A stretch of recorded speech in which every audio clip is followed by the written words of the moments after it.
Hello everyone, myself Satish Kumar Kundala, Assistant Professor, School of Pharmaceutical Sciences, Vignan Foundation for Science Technology Research, Guntur.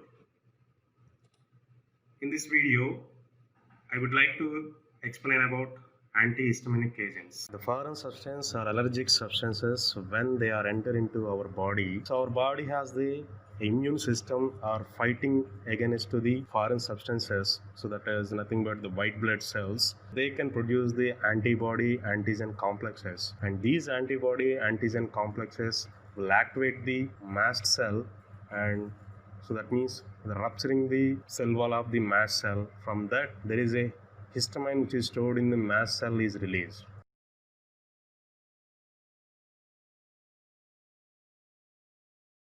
And that released histamine will bind to the histaminic receptors. So thereby it shows the histaminic mediated responses, so like vasodilation. And when this vasodilation occurs, the associated responses like sneezing, coughing, inflammatory responses, and other histamine mediated responses are produced. But some of the substances which act as the antihistaminic agents, when they are enter into our immune system or into our body, so they can bind to the histaminic receptors, so thereby it prevents the binding of histamine on that receptors, so thereby it prevents the histaminic mediated responses. So before going to discuss about the antihistaminic agents, I would like to discuss some introduction regarding the histamine. So what is histamine? How it will work? Or what is the pharmacological activities of this histamine?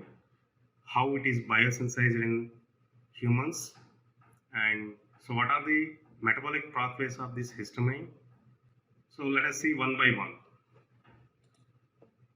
So histamine is nothing but beta emergolyl ethylamine derivative, so which is generally present in most of the mammalian tissues. So abundantly found in gastrointestinal tissues, skin and lungs. And it was first discovered by the Sir Henry Dale. Generally, this histamine is synthesized in mast cell, parietal cells of gastric mucosa, central nervous system and periphery.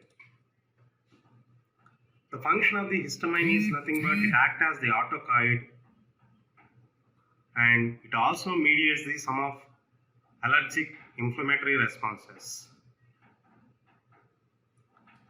So it is also plays some important role in regulation of gastric acid secretion.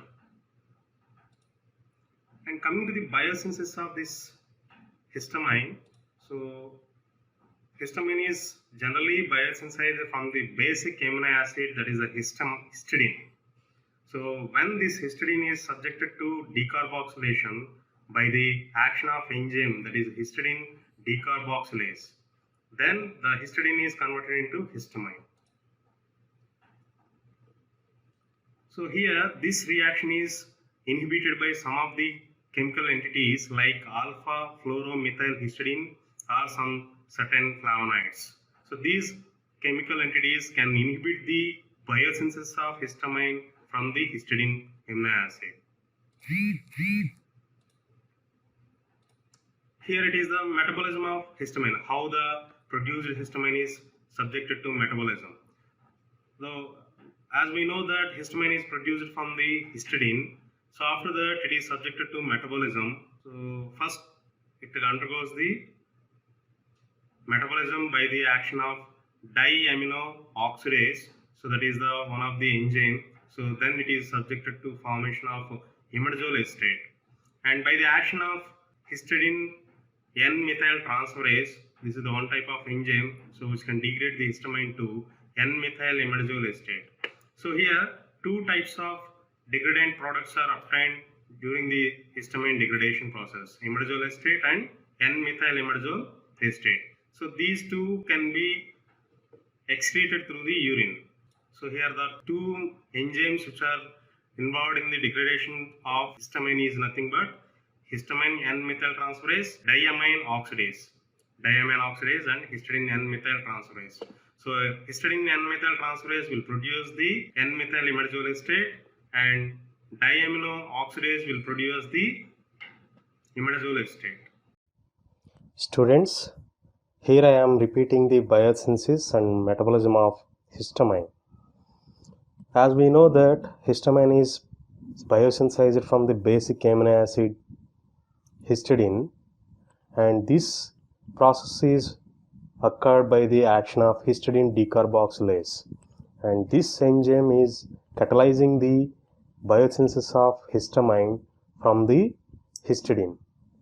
So for this process, histamine decarboxylase will remove the carbon dioxide which is obtained from the histidine. So when you see in this histidine structure, it has the carboxylic group, and this carboxylic group is removed by the histidine decarboxylase as CO2, carbon dioxide. So thereby it forms the histamine. For the action of histidine decarboxylase, it requires pyridoxyl phosphate, so that is active form of vitamin B6. So this is required as the coenzyme. So thereby, so this histidine decarboxylase will remove the carboxylic acid group from the histidine as carbon dioxide. So this process or this step is the rate limiting step. Why? Because histidine decarboxylase is the main enzyme which for catalyzing the biosynthesis of histamine, and this can be inhibited by the some of the compounds like alpha fluoromethyl histidine or some flavonoids. These compounds will inhibit the enzyme histidine decarboxylase. When it comes to the histamine metabolism, so when the histamine is released from the mast cell, it enters into the circulatory system, so thereby it acts on the histamine receptors and shows the histamine mediated responses, and some of the histamine is subjected to metabolism by different pathways, and these metabolites which are obtained from the histamine metabolism are subjected to excretion through the urine.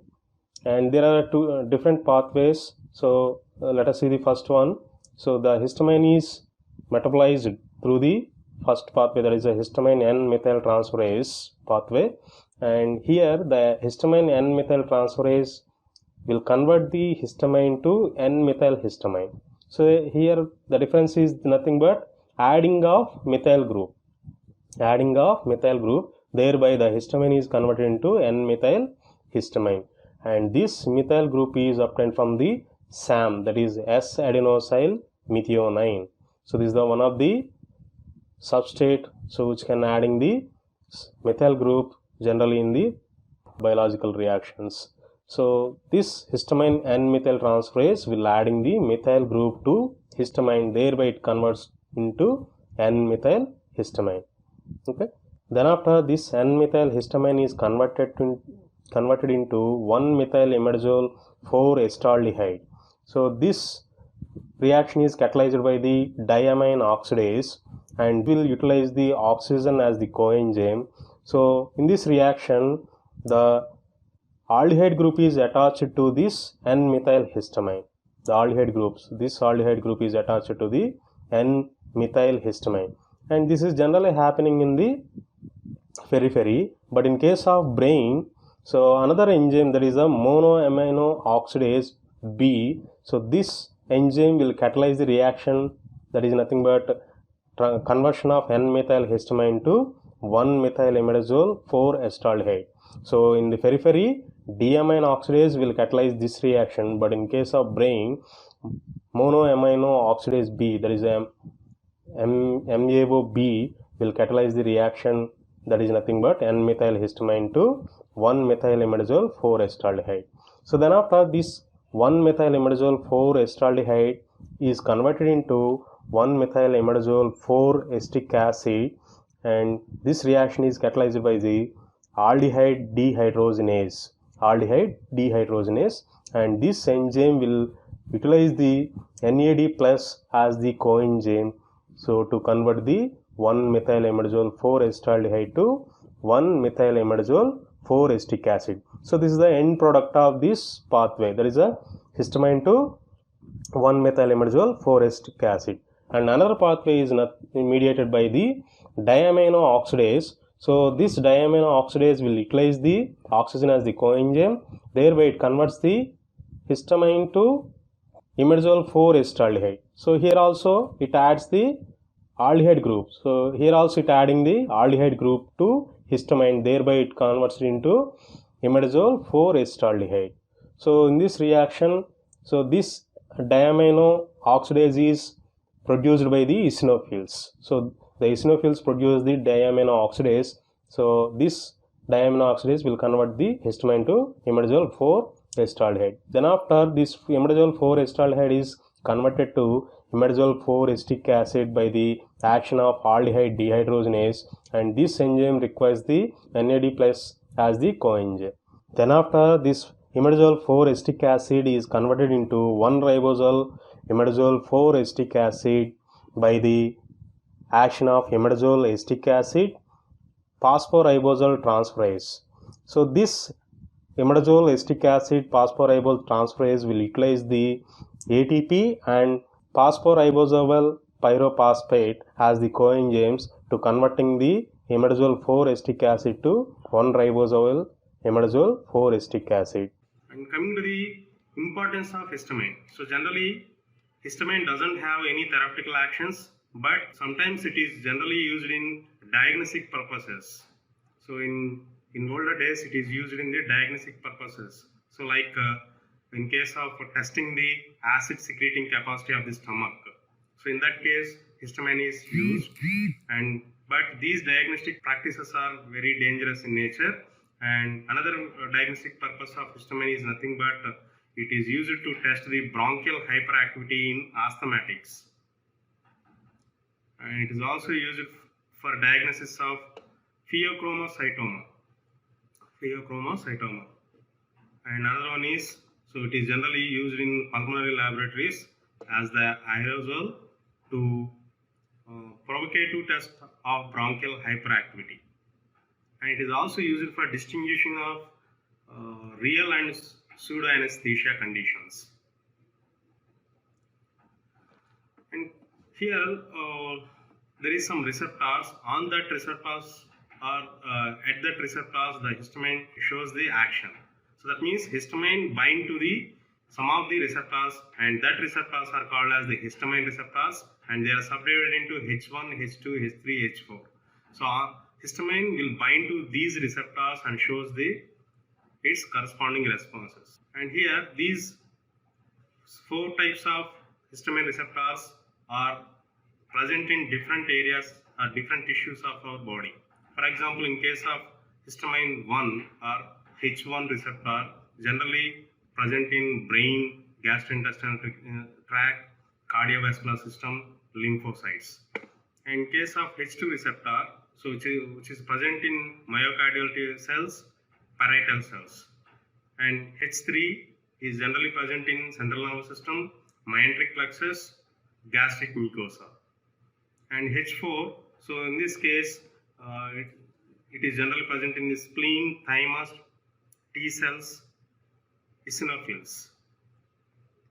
So these are the locations of different types of histamine receptors.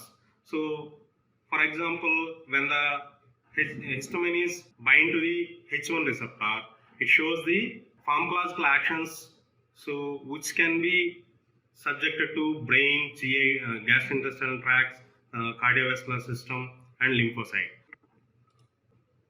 As we know that histamine is an important chemical messenger, so it transfers the information or it communicates the information from one cell to the another and shows the complex biological actions.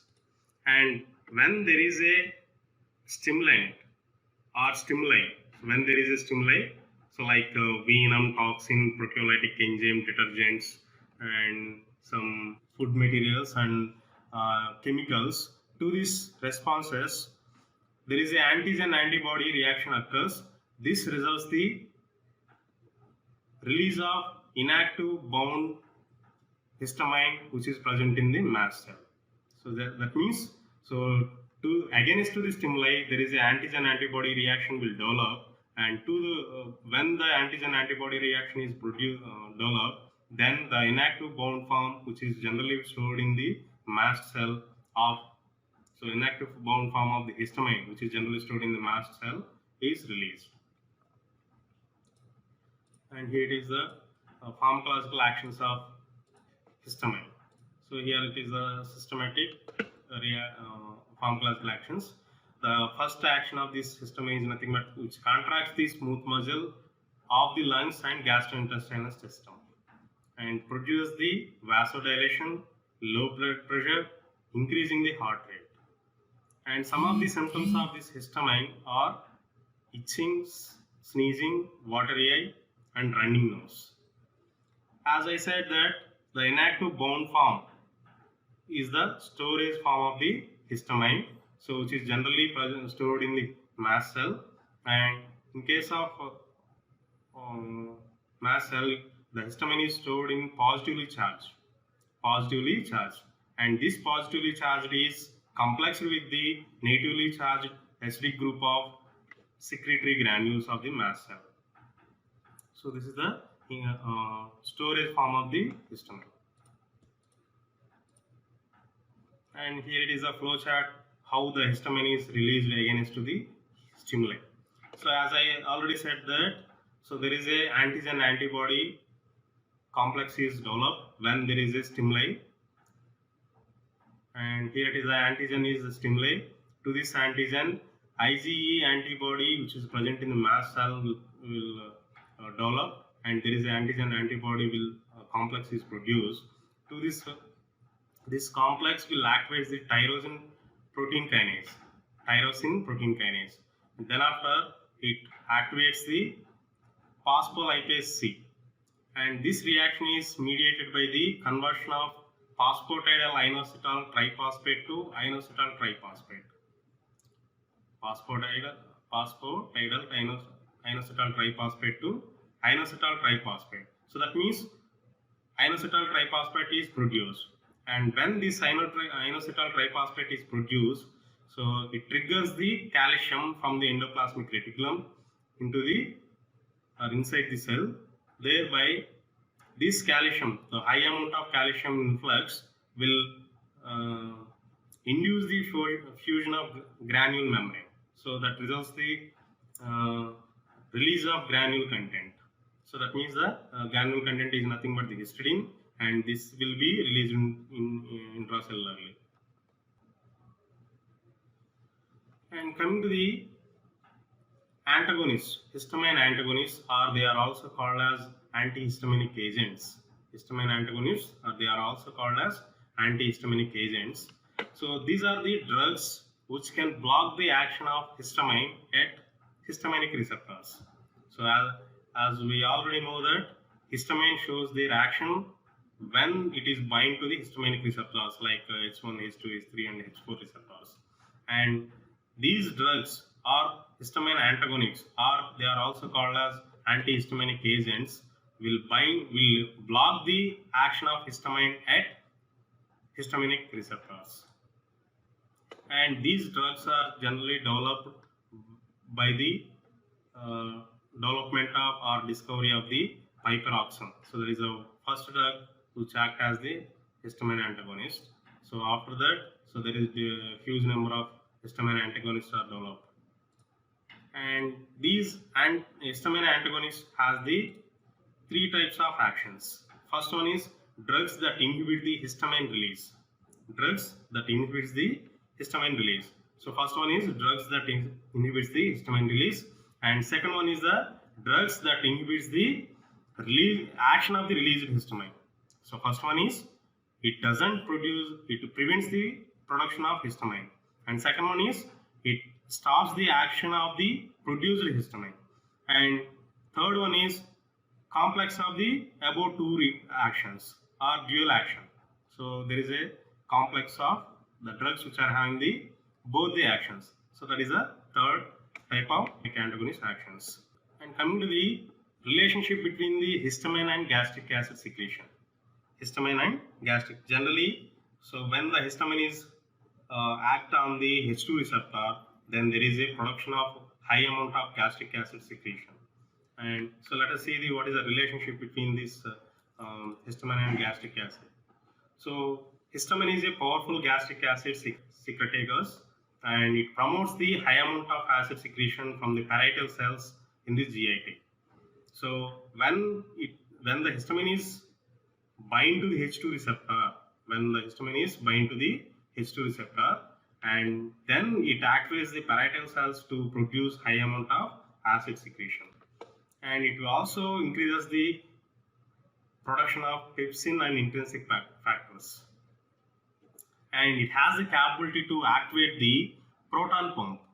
So when the proton pump is activated, then high amount of H plus ions are produced from the apical caniculae of the parietal cells.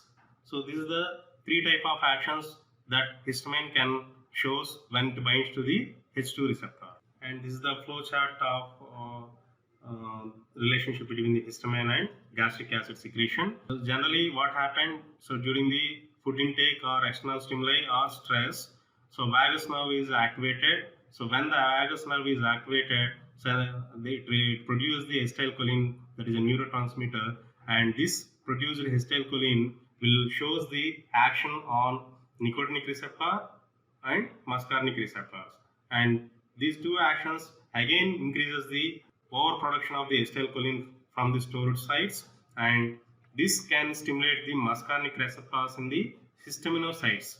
So this histaminocytes is located in the CNS, and when the histaminocytes are stimulated, it produces the histamine, and this produced histamine will act on the H2 receptor, so which are generally present in the parietal cells of the gastrointestinal tract.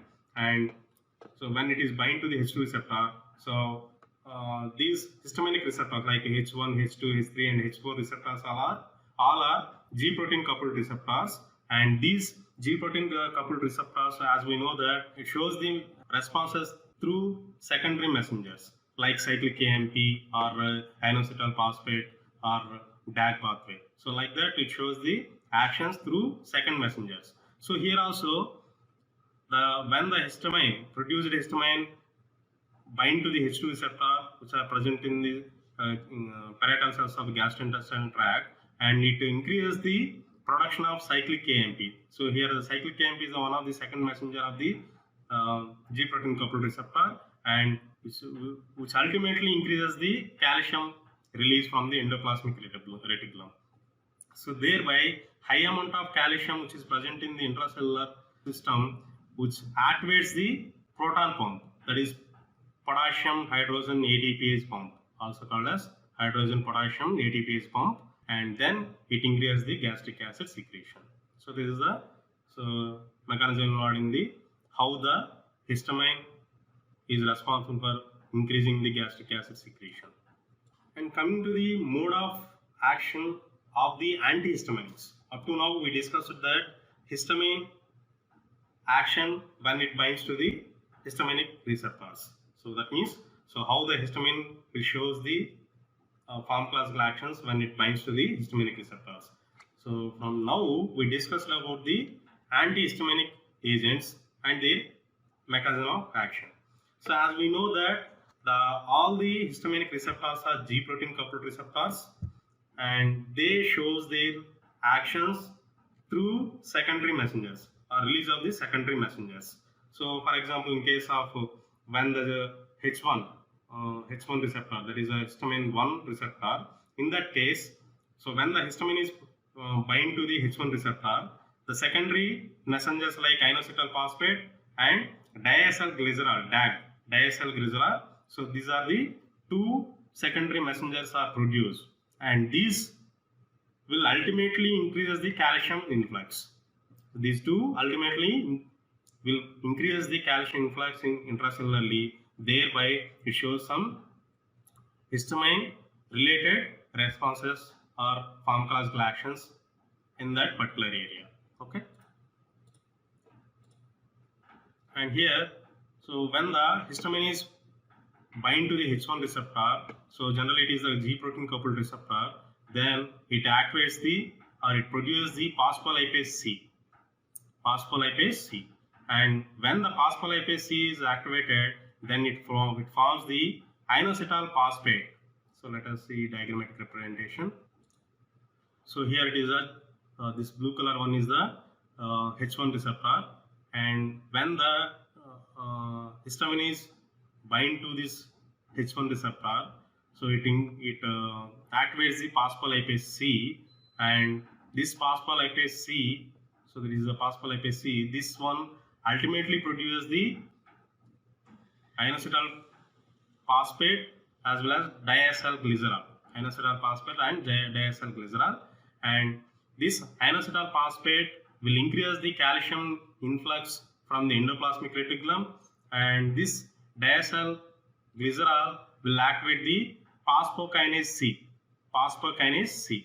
and this calcium as well as this DAG pathway. So calcium is increased by the inositol phosphate, and DAG is activating the phosphokinase C, and this released calcium also activating the phosphokinase C, and then it shows the actions which are mediated through this H1 receptor when the histamine is attached to the H1 receptor.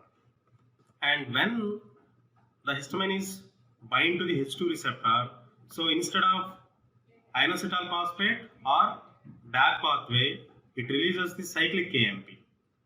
So when the histamine is bind to the H2 receptor, it produces the cyclic AMP as the secondary messenger. But in case of H1 receptor, when the histamine is bind to the H1 receptor, it produces the inositol phosphate and diacylglycerol. So in this case, inositol phosphate and diacylglycerol are the secondary messengers.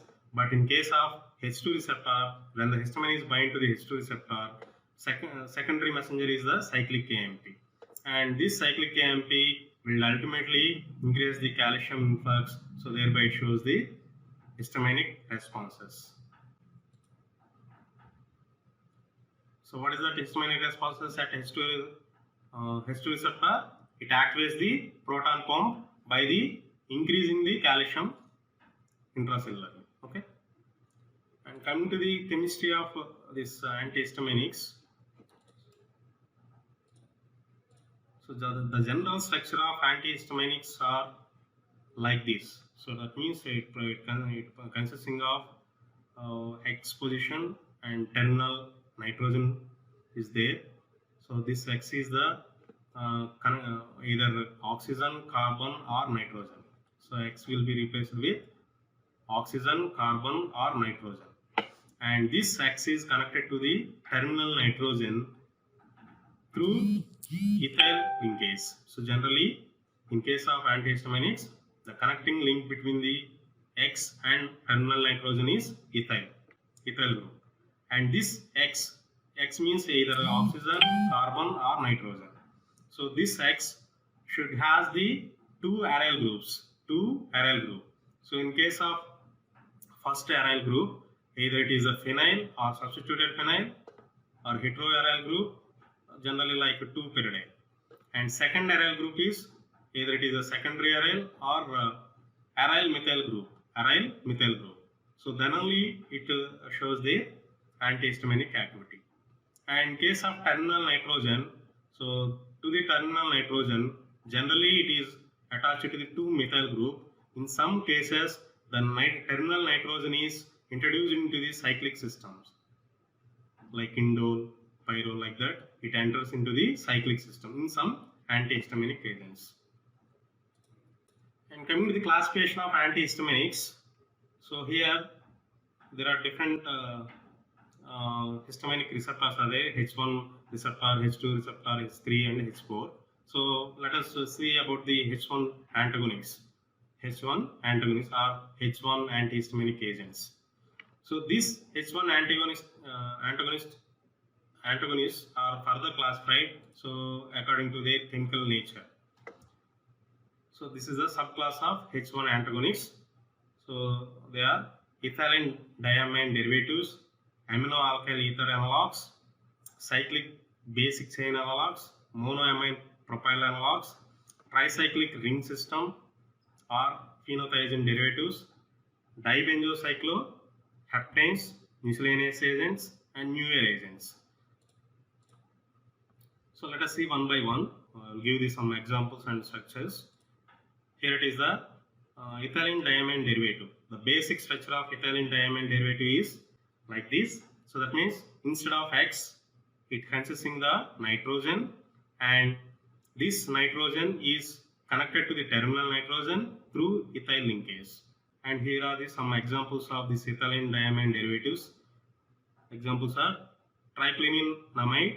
So it consisting of pyridine and toluene groups at a aryl group, aryl substitution on the nitrogen.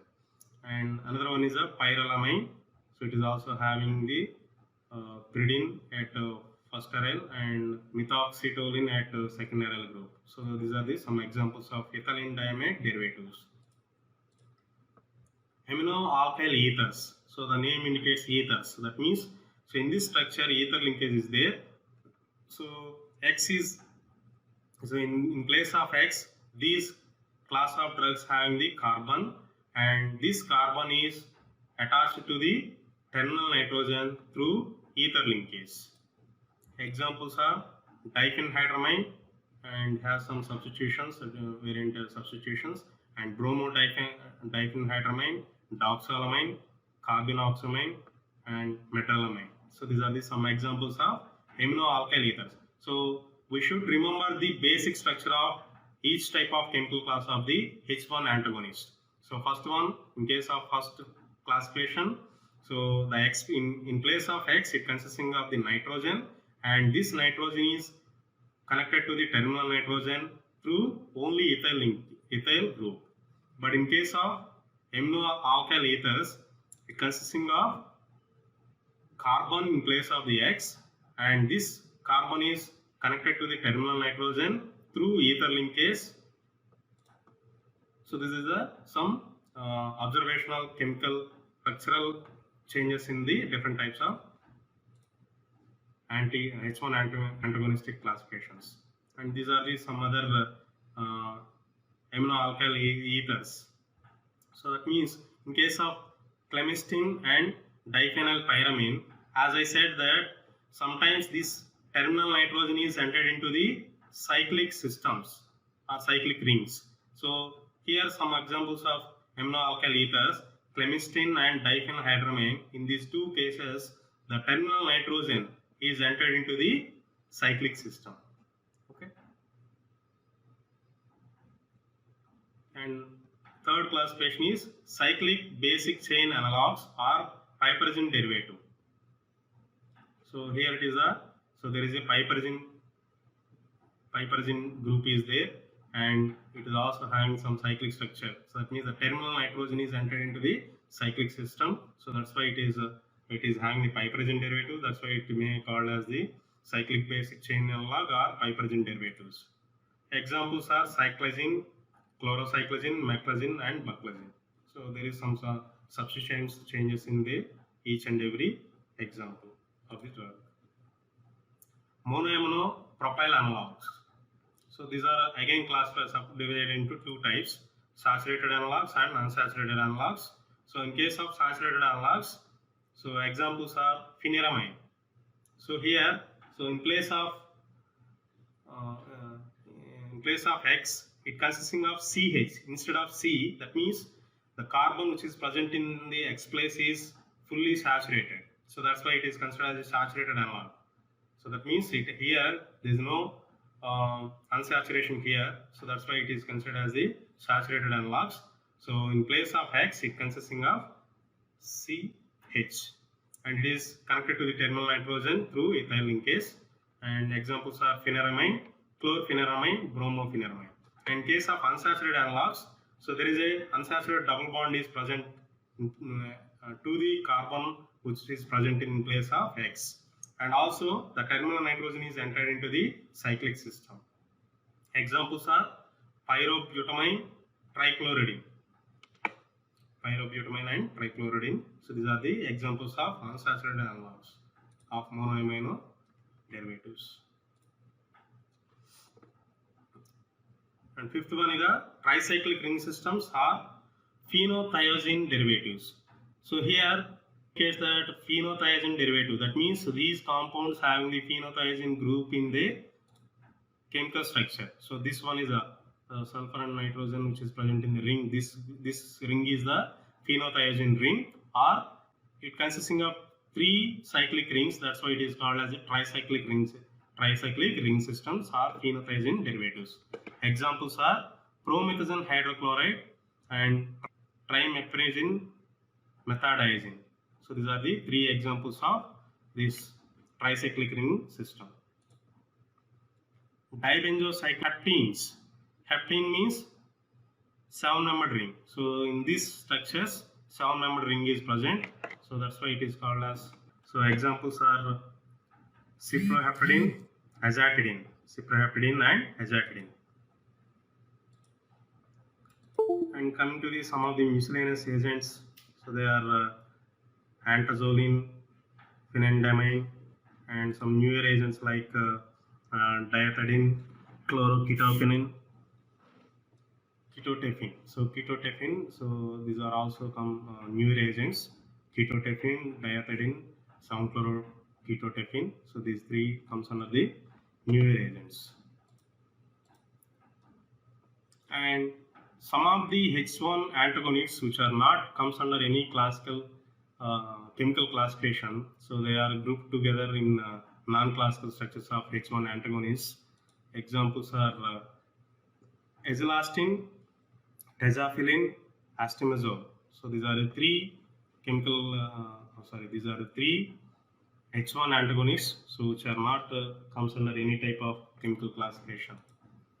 And another class of H1 antagonists are non-sedative H1 antihistaminics. So that means up to this H1 antagonists with non-classical structures, so they are having some sedative activity along with the antihistaminic activity. So why? Because they has the capability to cross the blood-brain barrier. So they has the capability to cross the blood-brain barrier. So thereby it shows some sedative activity, or it shows some action on the CNS system. That is nothing but sedative activity or cognitive activity. But some of the H1 antagonists which are not having the penetrating power through the blood-brain barrier, thereby it cannot able to enter into the central nervous system, and it doesn't show sedative activity. So they are grouped into the non-sedative H1 antihistaminics. These class of drugs are again divided into 2 subclassification: piperazine derivatives and pyridine and piperidine derivatives. So in case of piperazine derivatives, example is cetirizine, and in case of pyridine and piperazine derivatives, examples are loratadine, fexofenadine, terfenadine, astimazole, and acrovastine. So these are some examples of non-sedative H1 antihistaminics. So and their subclasses. So these are the structures, chemical structures of loratadine. So it is having the heptane ring, and epinastine. So it has the imidazole ring, and rocastine.